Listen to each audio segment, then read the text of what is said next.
So over the last couple of weeks, I've had multiple conversations with private clients, and there is one topic that kept popping up, and that is that of worrying what other people will think, worrying if other people will appreciate what I do. A common denominator I also see in our community is that when you start to worry about whether you're good enough, whether they will approve what you do, in that moment, you've given away power. And I'm guessing that might be happening for you too. What I want you to remember is that you are good enough and that you shouldn't run for other people's recognition.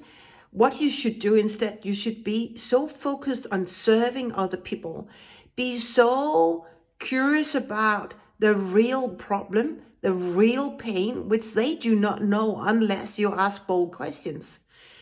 Don't worry about whether they approve it or not. I've been in those situations, but you know what? I've learned to break through those limiting beliefs.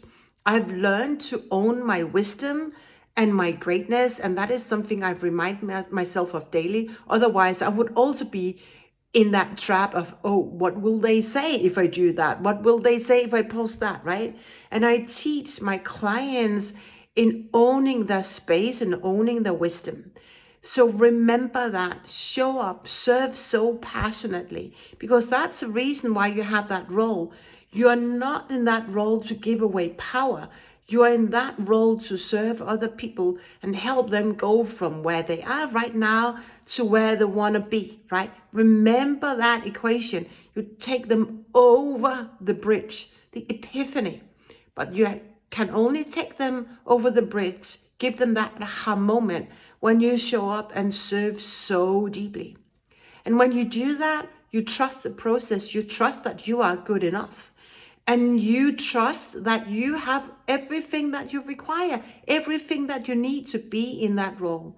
So stop giving away power. Stop second guessing yourself. Stop doubting yourself. Own your greatness. Be so proud who you are. And when you do that, you will see shift not only in your leadership, your career, but also in your life.